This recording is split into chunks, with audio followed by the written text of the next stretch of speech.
Sur les 4 heures, il a pris fantaisie à l'empereur de marcher un peu. Je n'étais pas avec lui. Il avait été nous aider au retour jusqu'au jardin de la compagnie où il avait rencontré de très belles dames. Mais je n'avais pas ma langue avec moi, ajoutait-il en me montrant les villas m'avaient quitté. Et rien n'a été plus fâcheux, car je n'avais jamais été mieux disposée. Cette petite promenade n'a pas réussi à l'empereur. Il en a rapporté une grande valeur de temps. Un oiseau venu du Cap répartit peu l'Europe. Des généraux anglais qui se trouvaient en passager n'ont pu arriver jusqu'à l'empereur, malgré leur sollicitation réitérée. C'était une nouvelle méchanceté du gouverneur. Ces passagers étaient des hommes de marque que le rapport pouvait en avoir du poids. Le gouverneur, contre toute vérité, leur a dit que l'intention de Napoléon était de ne plus recevoir personne. L'empereur nous avait analysé il y a quelque temps un projet d'éditer en 14 chapitres. Voyez plus haut, 27 août, qui m'avait vivement frappé par sa vérité, sa force, sa logique et sa dignité. J'ai rêvé souvent depuis quand je me trouvais seule avec lui. Il avait ri plus d'une fois de ma ténacité, laquelle, disait-il, ne m'était pas usuelle. Aujourd'hui, il m'a dit qu'il avait enfin fait quelque chose, bien que ce ne fut pas aux 14 chapitres, ni sur le sujet promis, mais qu'il faudrait m'en contenter. Et j'ai lu ce qu'il avait dicté. C'est certainement un morceau très remarquable. Je ne pense pas que la révolution ait rien produit de plus serré, de plus fort. Sous la l'égalité des 25 dernières années en France, Savoie, la République, le consulat et l'Empire. L'exposé des 10 chapitres qui composent ces petits ouvrages et le développement pouvant être regardés comme un cadre parfait sur le sujet. La touche, on est particulièrement simple et nerveuse. Chaque chapitre se montre plein et fort. L'ensemble composant une cinquantaine de pages présente ont toutes vraiment frappé et fini. J'ai compris que le fond de ces idées avait dû être le manifeste de l'empereur lors de son débarquement de l'île d'Elbe. Depuis mon retour en Europe, ce petit ouvrage apparu dans le public sous le titre de Manuscrit de l'île d'Elbe. J'ai lu de croire que, dans l'origine, il lui était destiné un autre titre. Quoi qu'il en soit, comme il est peu connu, qu'il n'apportait aucun caractère public et que ceux qui l'ont lu pouvant en avoir ignoré la véritable source. J'en vais transcrire littéralement ici, à peu de mots près.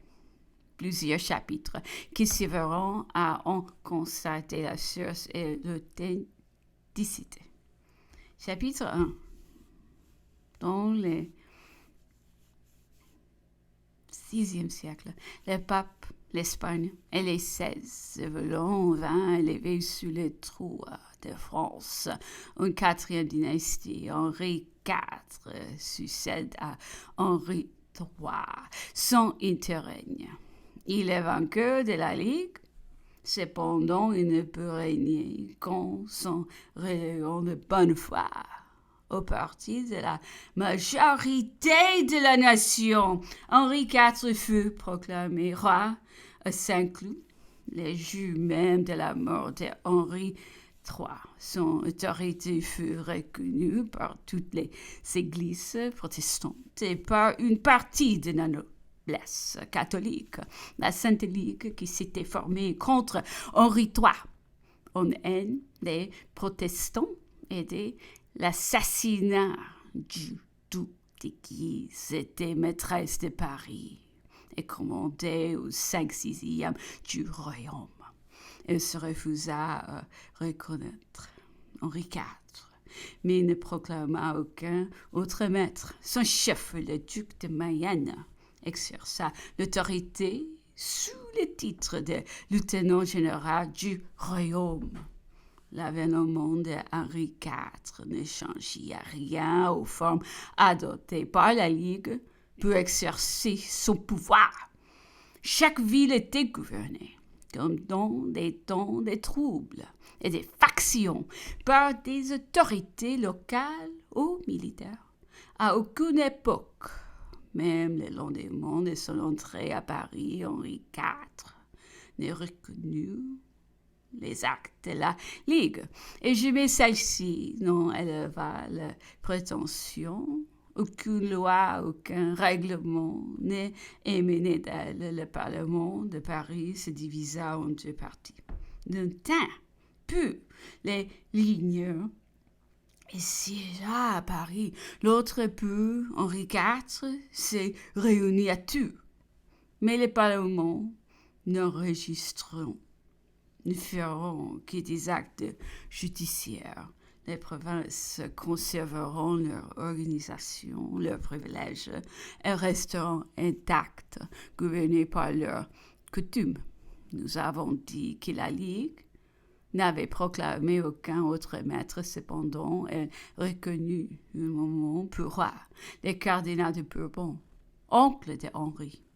Mais ce cardinal ne consentit point à seconder les projets des ennemis de sa maison. Henri d'ailleurs s'était saisi de sa personne, aucun acte n'émana de lui, et la Ligue continua à être gouvernée par l'autorité du duc de Mayenne, lieutenant général. Il n'y eut donc aucun interrègne entre Henri III et Henri IV. Plusieurs partis divisés en la Ligue, la Sorbonne avait décidé que les droits de naissance ne pouvaient en conférer aucun droit à leur couronne à un prince ennemi de l'Église. Rome avait déclaré qu'Henri IV, étant relapse, avait perdu ses droits pour toujours, qu'il ne pourrait les recouvrer, même quand il rentrerait dans les girondes de l'Église. Henri IV, roi de Navarre, était né dans la religion réformée au moment de la Saint-Barthélemy. Il fut contraint d'épouser Marguerite de Valois et d'abjurer la réforme, mais aussitôt qu'il put s'éloigner de la cour et qui se trouva au milieu des religionnaires sur la rive gauche de la Loire, il déclara que son abjuration avait été forcée et rentra dans la communion protestante. Cette démarche le faisait caractériser relapse endurci, mais la majorité de la Ligue, tous ceux qui avaient des sentiments modérés, se rangia à l'opinion qu'il fallait soumettre Henri de rentrer dans le sein de l'Église catholique, apostolique et romaine, et le reconnaître pour maître aussitôt qu'il aurait abjuré et reçu l'absolution des évêques.